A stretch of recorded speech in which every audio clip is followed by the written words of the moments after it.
കള്ളിച്ചെടി ഒരിക്കലും അസ്വസ്ഥരാകാതെ റോസാപ്പൂവിനെ ഉപദേശിക്കാൻ പോലും ശ്രമിച്ചു. ദൈവം ഒരു ഉദ്ദേശവുമില്ലാതെ ഒരു ജീവിതവും സൃഷ്ടിച്ചിട്ടില്ല. വസന്തകാലം കടന്നുപോയി. കാലാവസ്ഥ വളരെ ഊഷ്മളമായി. മഴയില്ലാത്തതിനാൽ കാട്ടിൽ ജീവിതം ദുഷ്കരമായി. ചുവന്ന റോസാപ്പൂ വാടിത്തുടങ്ങി. ഒരു ദിവസം റോസാപ്പൂക്കൾ തങ്ങളുടെ കൊക്കുകൾ കള്ളിച്ചെടിയിൽ ഒട്ടിച്ച് ഉന്മേഷത്തോടെ പറന്നു പോകുന്നത് കണ്ടു. ഇത് അമ്പരിപ്പിക്കുന്നതായിരുന്നു.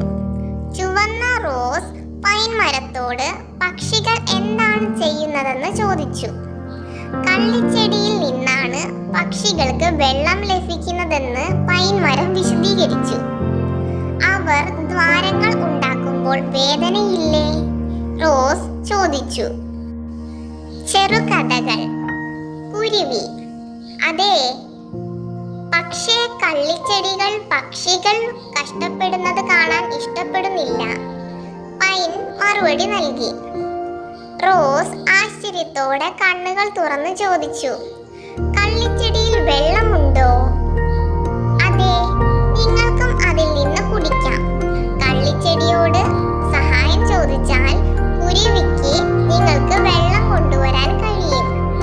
കള്ളിച്ചെടിയിൽ നിന്ന് വെള്ളം ചോദിക്കാൻ ചുവന്ന റോസാപ്പൂവിന് ലജ്ജ തോന്നി.